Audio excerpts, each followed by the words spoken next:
في لحظة في حياة كل واحد فينا، لحظة يمكن مش فاكرينها بعقلنا، ولكن إحنا دايمًا جسمنا ونفسيتنا لسه فاكراها كويس أوي. لحظة صغيرة جدًا بالنسبة لناس كتيرة، اللحظة دي كان اتقال لنا فيها عيب واسكتي، الراجل ما بيعيطش، لأ وشدي نفسِك واتحملي ومش عارف إيه. فمن اللحظة دي هي حاجة جواكِ بدأت تتغير، فبطلتِ تعبّري زي الأول، بطلتِ حتى إنِّك تطلبي، بطلتِ إنِّك تظهري مشاعرِك زي ما هي، وبدل ما تعيشي أنتِ علشان أنتِ، بدأتِ تعيشي بنسخة متعدلة منِّك علشان تناسب اللي حواليكِ. في الحلقتين اللي فاتوا إحنا شُفنا إنِّك مش الصوت أو الناقد الداخلي اللي جواكِ أو اللي في راسِك، وشُفنا كمان إن في حاجة اسمها الأنا الزائفة أو الfalse self، ودي الشخصية اللي أنتِ اتعلمتِ تلعبيها علشان تعيشي وتاخدي حُب وقبول من البني آدمين. فالنهارده هنرجع خطوة أعمق شوية، مش هنتكلم بس عن القناع ده، لأ، إحنا هنرجع للمرحلة اللي القناع ده فيها اتبنى طوبة، طوبة. هنرجع لطفولتِك لطريقة التعامل مع مشاعرِك، حتى للكلمات اللي اتقالت لِك أو للأدوار اللي اتفرضت عليكِ من وأنتِ صغيرة أو من بدري، وهنفهم مع بعض أنتِ ليه بقيتِ البنت اللي بدأت إن هي تشيل وتعتمد على نفسها وتتحمل وتسكت وحتى تضحك وهي من جواها مش تمام. هنتكلم ونفرق عن شخصيتين، ألا وهي الذات الحقيقية بتاعتِك أو الشخصية الحقيقية ليكِ، وكمان الشخصية المزيفة، زي طبعًا ما شرحهم الطبيب النفسي اللي إحنا قلنا عليه اللي هو دونالد وينيكوت. وهنشوف كمان إزاي البيئة اللي إحنا نشأنا فيها حتى لو البيئة دي كانت طبيعية ممكن تبني قناع جوانا من غير ما ناخد بالنا. فالحلقة هي مش علشان نلوم حد، ومش علشان إن إحنا نطلّع حد غلطان ونقف بقى نبكي على الأطلال وبتاع، لأ، هي الحلقة علشان تفهمي نفسِك أكتر، وتربطي ما بين مشاعرِك الحالية وتجارب طفولتِك، حتى إنِّك تكتشفي يعني الطبقات اللي أنتِ بنيتيها أو الطفلة اللي جواكِ بنتها علشان تحمي نفسها، وتبدئي تكسّريها بهدوء وتقولي لها اللي هو شكرًا إنِّك حميتيني، بس إحنا مش لازم نفضل لابسين القناع ده طول الوقت أو طول العمر، إحنا عايزين نكون النسخة الحقيقية مننا. فلو مستعدة تبُصّي للماضي بعين مختلفة شوية، ولو عندِك الشجاعة إنِّك تسمحي للذكريات دي تطلع على سطح الوعي عشان نبدأ نكسّرها واحدة، واحدة، فكمّلي معايا الحلقة للآخر، لإن هي من أكتر الحلقات اللي ممكن تفسّر لِك اللي هو أنا ليه كده دلوقتي، وإيه النسخة اللي أنا وصلت لها، وهل اتبنت على جروح قديمة والّا لأ، وكمان إزاي أقدر أبدأ أرجع لنفسي الحقيقية. في الأول كده مين هو دونالد وينيكوت؟ ده كان طبيب أطفال، طبيب نفسي بريطاني، كان في القرن العشرين. فضل أكتر من 40 سنة إن هو يراقب الأطفال والأمهات بتاعتهم، ويفهم إزاي العلاقة ما بين الأم والطفل بتاعها سواء بنت أو ولد عامةً، بتشكل شخصية الإنسان طول حياته. وحرفيًا من أكتر وأهم الاكتشافات بتاعته كانت نظرية الtrue false and false self، الtrue and false self، أو الذات الحقيقية والذات المزيفة. بعيدًا عن الذات الحقيقية والذات المزيفة، خلّينا نسميها الشخصية الحقيقية بتاعتِك والشخصية المزيفة. آمم، إيه هي الشخصية الحقيقية بتاعتِك؟ هو أنتِ الجزء الطفولي بتاعِك، الجزء التلقائي اللي بيطلع، الجزء الحي فيكِ، مش الجزء اللي أنتِ بنيتيه عشان ترضي بيه الناس، اللي هو أنتِ في حالتِك الطبيعية خالص. يعني مثلًا معروف إن الطفل لمّا بيعيّط ممكن يبقى جعان عادي بشكل كبير جدًا، ولمّا بيضحك بيكون فرحان، يعني ده بيعبّر عن فرحه، حتى لمّا بيزعل وبيتضايق بيبان عليه. الطفل ده بيعبّر عن احتياجاته ومشاعره من غير خوف ومن غير حسابات، يعني مش هيقعد يفكّر كتير الناس هتفكّرني عاملة إزاي أو الناس هتقول عليّا إيه أو مش عارف إيه، لإن هو مش مُدرك. يعني الطفل عمّال يجري ويتنطّط ويجرّب ويتعلّم المشي ويقع ويقوم، ده الطفل، ده معروف إن دي الشخصية الحقيقية بتاعة الطفل. إنما الشخصية المزيفة بقى، دي الشخصية اللي أنتِ بنيتيها علشان تتأقلمي مع البيئة اللي حواليكِ.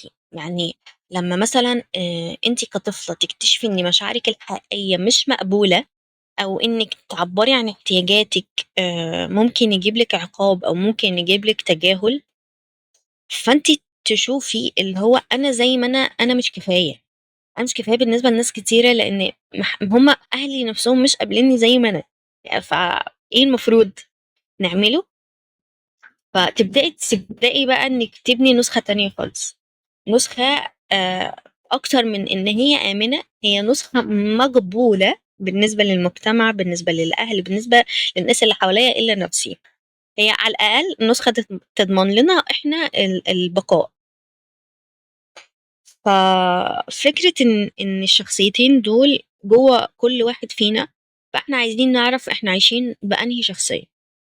فوينكوت بقى قال لك حاجة مهمة جدًا، إن الطفل هو مش محتاج أم مثالية، على قد ما محتاج بيئة كافية أو محتاج أم كافية. عارف أنت لمّا حد ييجي يقول لك أنا مش محتاج أم مثالية، أنا عايز أم سعيدة، هي دي بالضبط. يعني إيه أصلًا بيئة كافية؟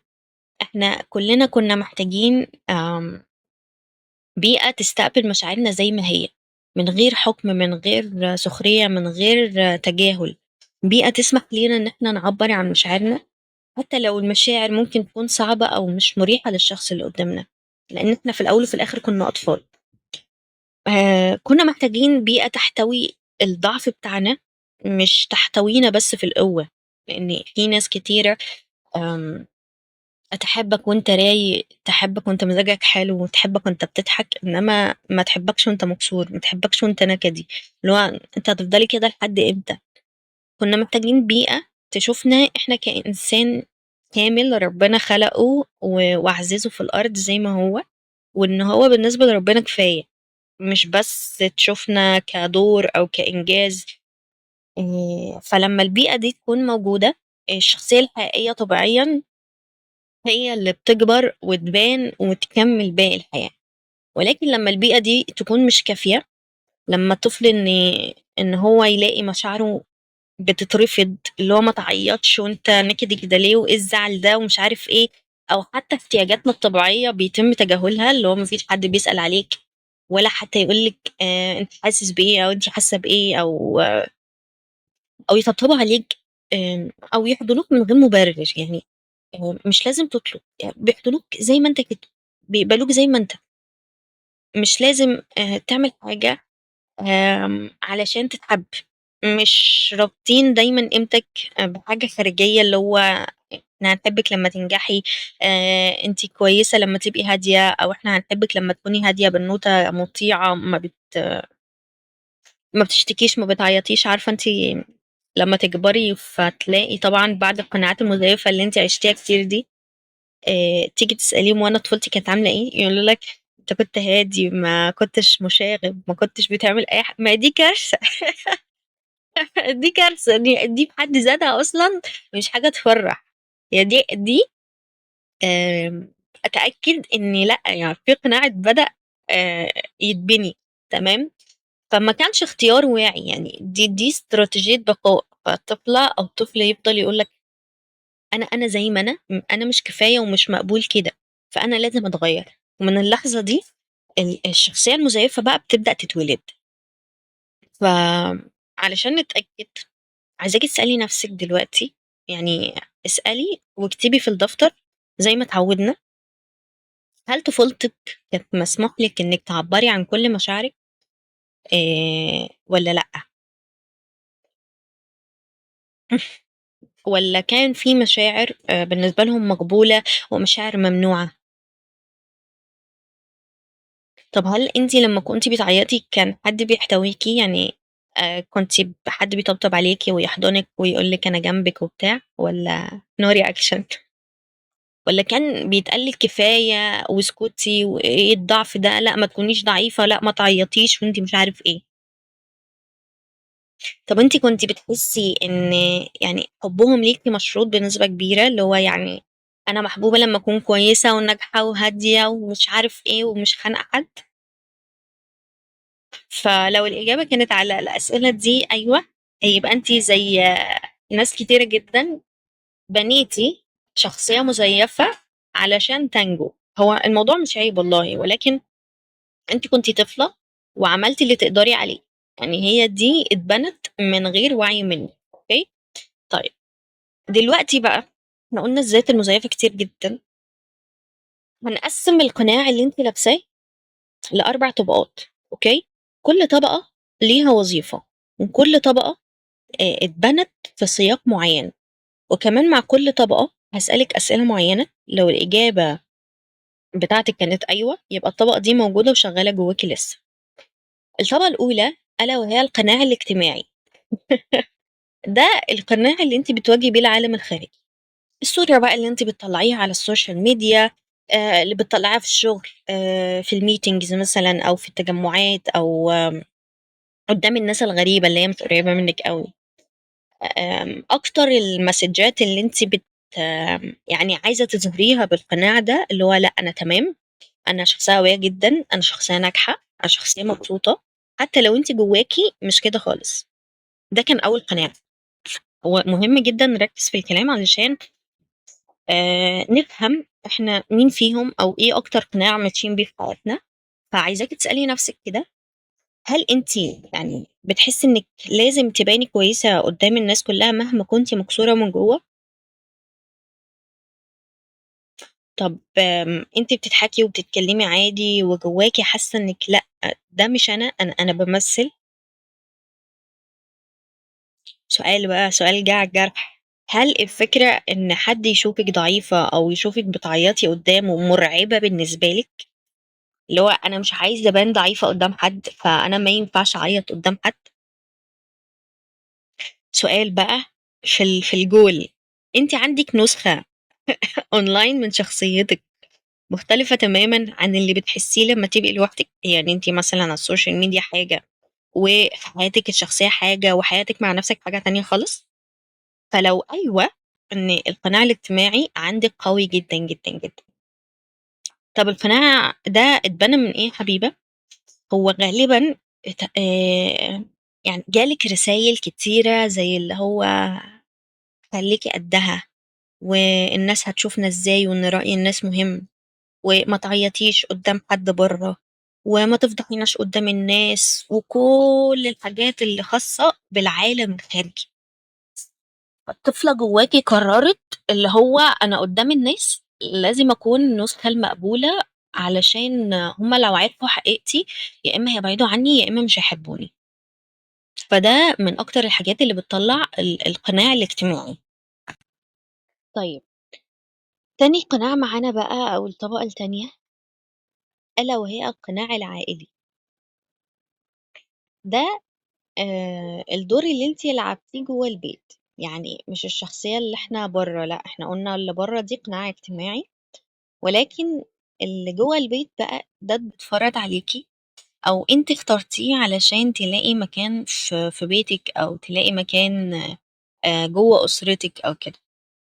زي مثلا ممكن تكوني اخترتي دور أنا البنت الكبيرة المسؤولة، البنت اللي ما بتشتكيش، البنت اللي دايما ناجحة، او البنت اللي هو ايه الهادية، البنت اللي بتحل مشاكل البني آدمين كلهم إلا مشاكلها.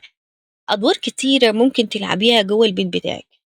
آه، عارفة انتي في المسلسل اللي كان نازل ده ترند اللي هو ميد تيرم تقريبا، هنا اللي هما الاتنين الاخوات، ولما فضلوا يزنوا عليها لحد ما اتبرعت بالنخاع لاختها، وهي ما كانتش عايزة، هي ما كانتش حابة كده، وده حقها، وهي أدرى باللي هي عايزاه، وليها مطلق الحرية إن هي توافق أو ترفض، ولكن فضلوا يزنوا عليها ويحسسوها بالذنب وتأنيب الضمير لمجرد إن هي مرضتش تتبرع لأختها.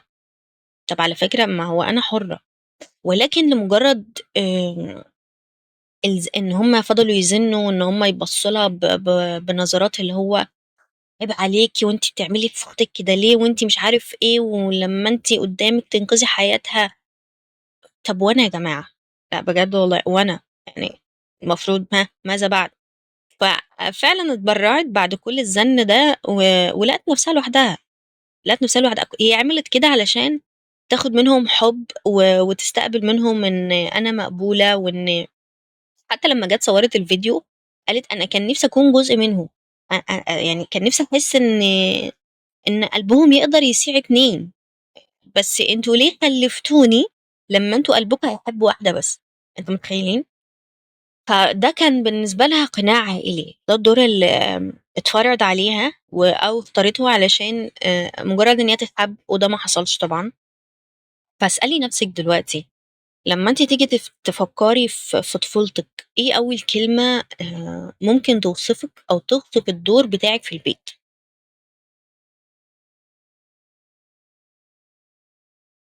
وهل انت كنت بتحسي ان مسموح لك تكوني طفلة او تعيشي طفولتك، ولا كنت لازم بقى انت البنت اللي بتفهم وتستوعب الجميع وما بتتكلمش لان كده كده محدش هيستوعبها ولا يسمعها اصلا؟ وبمناسبة السمع، لما انت كنت بتتضايقي، هل انت حد كان بيسمعك، ولا يفضلوا يقولك لا انا مش فاضيين دلوقتي، ولا مش عارف ايه وبعدين، وما تكبريش الموضوع وما تخليكيش اوفر، وكلام كتير جارح ممكن تسمعيه؟ بس انا بقول لكم يعني اكتر الامثال اللي جايه على بالي دلوقتي. ف طب انت لحد دلوقتي بتحسي انك مش قادره تزعلي حد من اهلك حتى لو انت هتيجي على نفسك وحساب نفسك؟ فلو كان ايوه، ان القناع العائلي شغال معاكي فل الفل.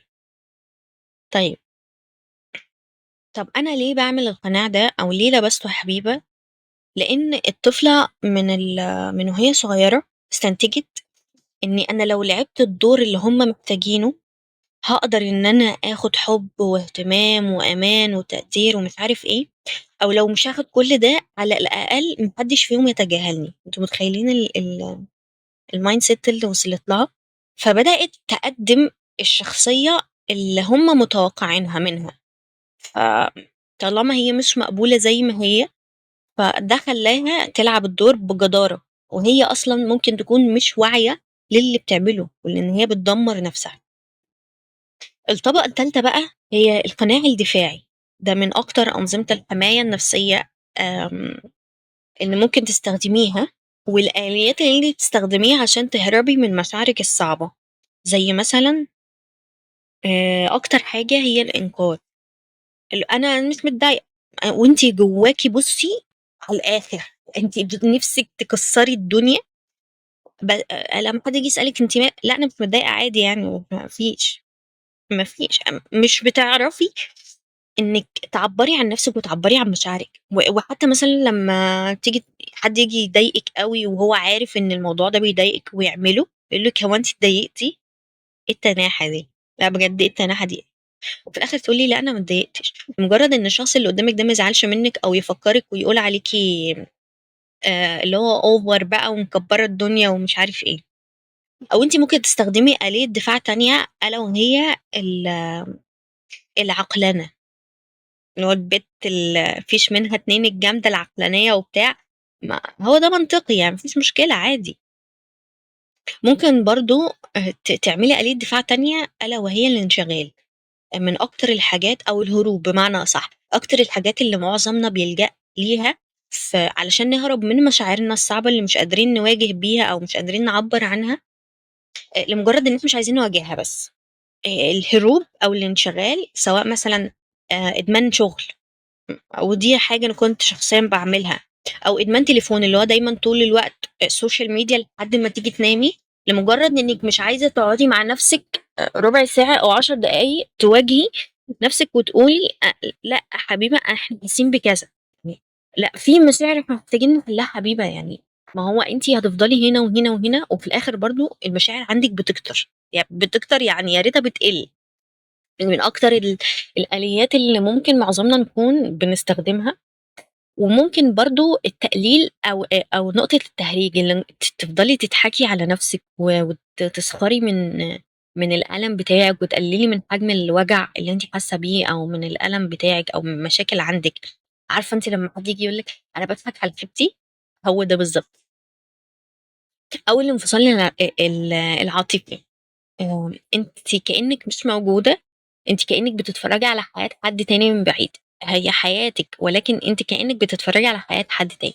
فاسألي نَفْسِك لمّا حد يجرحِك، أنتِ أول رَد فعل ليكِ كان إيه؟ هل أنتِ بتقولي لأ أنا عادي وأنتِ جوّه مولّعة، والّا أنتِ بتقولي فعلًا وتعبّري لأ أنا موجوعة، أنا الموضوع ده ضايقني أو كده؟ وهل في مواقف المفروض توجعِك أو تحسّي فيها بألم، بس أنتِ بتلاقي نَفْسِك ما أنتيش حاسة بحاجة؟ وهل لمّا أنتِ تكوني عايزة تهربي من مشاعرِك، هل بتستخدمي نقطة الانشغال، اللي هو أكل بقى، نوم، موبايل، شغل، أيًا كان اللي أنتِ بتستخدميه والّا لأ؟ ولو حد قريب جه قال لِك اللي هو أنتِ جامدة زيادة عن اللزوم، اللي هو أنتِ مش فاهمة أنتِ حاسة بإيه يعني، لو كده من كتر ما أنتِ مش عارفة تعبّري عن مشاعرِك.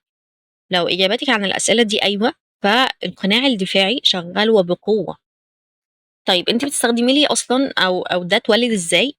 غالبًا لمّا جيتِ تعبّري عن ألمِك من وأنتِ صغيرة، دايمًا يتقال لِك لأ أنتِ ما تبقيش ضعيفة، اقوي كده خليكِ جامدة، أو عيّبوا عليكِ، عيّبوا على مشاعرِك، قللوا منها، قللوا من حجم وجعِك. كل ده آمم علّم الطفلة اللي جواكِ إن المشاعر غلط، اللي هو إيه، أفصلها أحسن يعني بلاش نعبّر عن مشاعرِك، أو حتى وقتها ما حدش احتواكِ. يعني مثلًا كنت في يوم من الأيام حابة إن أنا أتكلم أو أعبّر عن مشاعري، أنا كنت تلقائية جدًا ولسه الحمد لله ما زلت يعني. آآ وقتها كنت افتكرت إن أنا جيت اتكلمت قبل كده عن مشاعري واترفضت. الموضوع كان صعب جدًا إن أنا أتقبّل أصلًا موضوع الرفض، خاصةً إن إحنا كنا صغيرين فما كانش عندنا وعي كفاية. فمن وقتها كل أمّا أعمل flashback للموقف أسكت، اللي هو أنتِ كده أصلًا ما أنتيش هَمِّك مشاعري، ما أنتيش، وحد كان قريب جدًا، جدًا يعني. فهو أنتِ بتسألي ليه طالما أنتِ مش هتعرفي تعملي حاجة؟ طالما أنتِ هتسمعيني وفي الآخر تقولي ماشي، تمام، آه، ماشي، وبعدين؟ وبعدين بجد يعني. فمن وقتها بقيت إن أنا آمم عارفة أختار مين اللي أحكي له ومين اللي ما أحكيلوش، وحتى مين هيقدّر مشاعري ويحس بيها فعلًا ويكون فاهم أنا فعلًا حاسة بإيه، ومين تاني لأ، اللي هو قضاء حاجة كده زي ما بيقولوا، اللي هو أنا هاسمعِك مجرد إن أنا أسمعِك وخلاص تصلأ. المهم يعني، آخر طبقة ألا وهي الناقد الداخلي، دي أعمق وأخطر طبقة. ده الصوت اللي إحنا قُلنا عليه في أول حلقة، اللي هو أنتِ فاشلة، أنتِ دايمًا غلطانة، أنتِ عمرِك ما هتكوني كفاية للناس اللي حواليكِ، المفروض كنتِ تعملي ده أحسن من كده شوية، أو الناس التانية أحسن منِّك. آمم فدايمًا في حالة مقارنة، اللي هو ابن خالتِك وابن عمتِك أحسن منِّك في إيه، وبنت خالتِك عمتِك، المهم يعني لخبطة كتير كده. دايمًا صوت دايمًا مأنِّبِك مخلّيكِ في انتقاد ومقارنة رقم 1. فعايزاكِ تفهمي هو ده مش صوتِك، ده يا إما صوت حد كان بينتقدِك، أم كانت دايمًا بتقارنِك بالناس اللي حواليها، مُدرِّس أو مُدرسة كانت دايمًا بتحبطِك وأنتِ فاشلة وأنتِ مش هتنجحي وأنتِ مش عارف إيه، أو بيئة كانت دايمًا بتحكم عليكِ. فعايزاكِ تسألي نفسِك أنتِ لمّا تغلطي إيه أول جملة بتعدّي في دماغِك؟ هل مثلًا هتلاقي الصوت اللي جواكِ على طول في نفس الثانية ضرب، ضرب، ضرب، ضرب، اللي هو وأنتِ فاشلة وأنتِ مش هتعملي حاجة ناجحة أبدًا وأنتِ عمرِك ما هتنجحي في الموضوع وأنتِ، وأنتِ، وأنتِ؟ والّا أنتِ بتطبطبي على نفسِك اللي هو خلاص يا بوبو كده عادي اللي راح راح وغلطنا وكلنا بنتعلم، يعني كلنا بني آدمين والله. أنتِ اسألي آمم هل الصوت ده بقى يعني ليه نبرة معيّنة، يعني شبه صوت حد أنتِ تعرفيه، شبه صوت ماما، شبه صوت بابا، مُدرِّس مثلًا أو كده، والّا الصوت ده فعلًا صوتِك؟ وهل صعب عليكِ إنِّك تكوني رحيمة مع نَفْسِك، أو إنِّك تتكلّمي مع نَفْسِك بهدوء أو بلطف شوية، والّا بتحسّي إن ده دلع؟ سؤال خطير بقى، هل أنتِ أحيانًا كتير بتحسّي إن أكبر عدو ليكِ هو أنتِ، يعني مش الناس؟ ولو أيوه، يبقى الناقد الداخلي ماسك حياتِك وبقوة. طيب أنا ليه عملت ده؟ او ليه الناقد الداخلي ده اتعمل. فهو كل المشاكل اللي في حياتنا كانت من الطفولة عامة. هتلاقي وانتي صغيرة تعرضتي للنقد المستمر، او انك دايما بتتقارن، لازم اي حاجة تعمليها تتقارني بحد، مش فاهمة ليه. او سقف التوقعات بقى، يعني بابا وماما عمالين يحققوا احلامهم فيكي، وتوقعات عالية جدا منك، يمكن اعلى من قدراتك انت كبنت او ايا كان، حتى لو ولد. او اتقابلتي بتجاهل او عدم تقدير، فالصوت ده خلاص بقى صوتك الاساسي. اللي هو حتى مثلا لا قدر الله لو ده كان صوت بابا وماما وهم توفوا، تمام، الصوت ده لسه مازال بيبقى موجود حتى لو هم مش موجودين. الصوت ده موجود لانه هو خلاص بقى ده مش موجود، فاتربى جواكي واتزرع جواكي، فبقى هو اللي بيطلع حتى لو فعليا انت ما بقيتيش تعملي ده. تمام، فلازم نكون واعيين جدا جدا ونشوف ونلاحظ نفسنا ان الصوت ده بيطلع امتى. تمام. فعايزاكي تقولي لي في الكومنت او تكتبي لي حتى في الدفتر بتاعك كام طبقة من الاربع طبقات انت لقيتي نفسك فيهم. ممكن يكونوا الاربعة عادي جدا، ما عندناش مشكلة، وكلنا عندنا الدرجات دي بطبقات مختلفة وبدرجات مختلفة، ولكن ان انت تكوني واعية بيها هي اول خطوة في تحرير الطبقات دي. ف بصوا، دلوقتي لما حد فينا يبدأ يكتشف الأقنعة دي ممكن نقع في 5 أغلاط. أنا هقولها لك علشان ما تقعيش فيها. كتير مننا لما نكتشف القناع بنحاربه، اللي هو يلا بقى ها هخلص منه ازاي، طب انا هشيله دلوقتي. ده غلط. القناع كان بيحميكي فترات طويلة جدا، وكان في فترات طويلة جدا كان أداة نجاة لما انت كنت طفلة ما انتش قادرة تدافع فيها عن نفسك. فلازم نحترمه الأول، نشكره ثانيا. مش لازم تحاربيه علشان ما يحوطش عليكي اكتر ويزيد، ماشي، ولكن ما تسمحيهولوش برضو ان هو يتحكم فيه. هنحترمه ونحترم وجوده ونشكره والدنيا تمام، ولكن هنحرره، يعني ايه، ما نسمحلوش ان هو يتحكم فينا. الغلط التاني اللي ممكن نقع فيه هو لوم الاهل. يعني ايه؟ يعني لما نفهم ان القناع ده اتبنى من الطفولة، اول رد فعل شماعة بقى، اهلي هم السبب.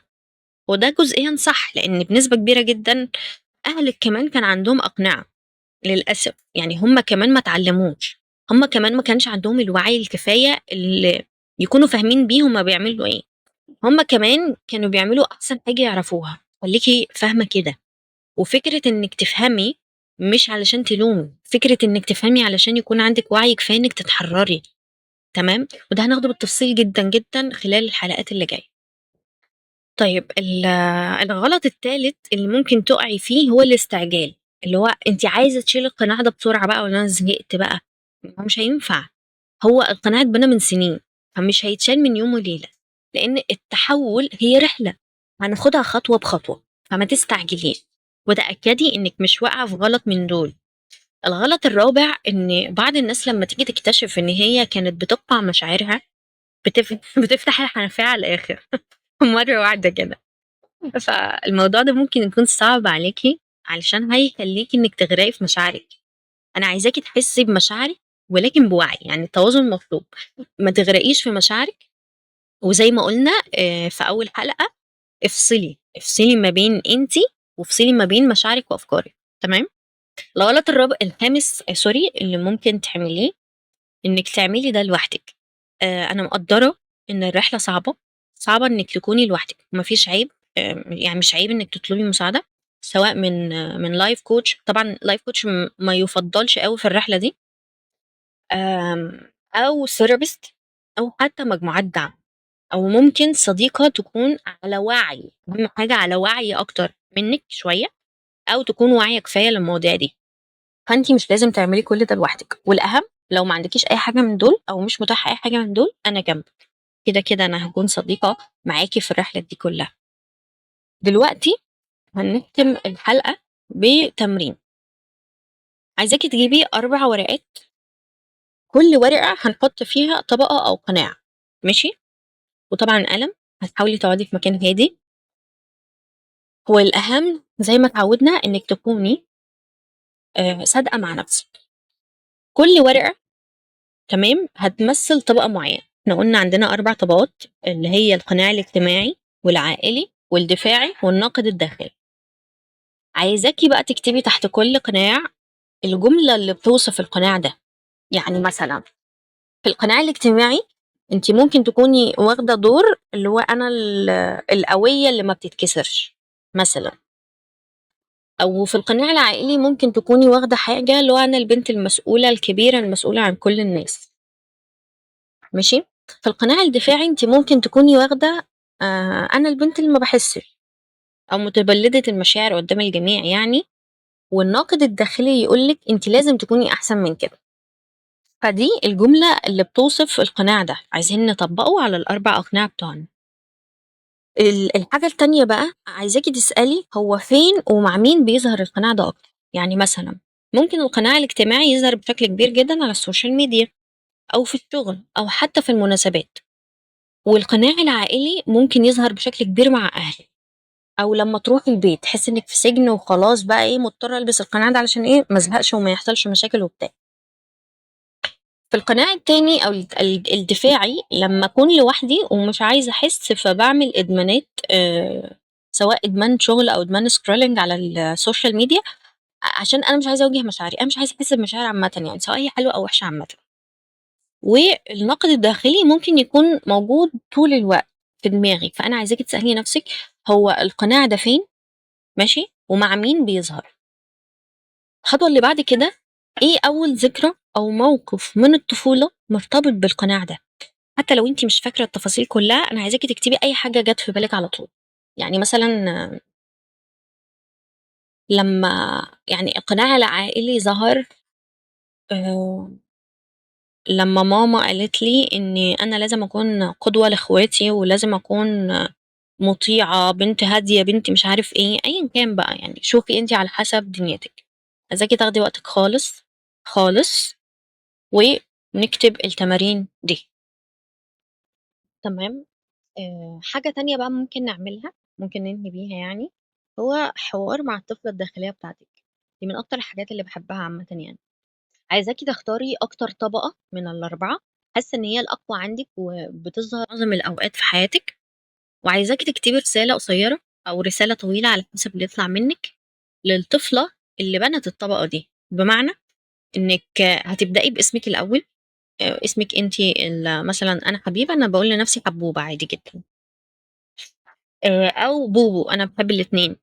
فالمهم عايزاك تكتبي لها جواب، اللي هو مثلا انا هديكي امثله وانتي طبقيها على حسب ما انتي عايزه، يعني اكتبي من قلب، مش لازم تكون حاجه مظبوطه قوي، لا انا عايزاك تكتبي اللي انتي حاساه.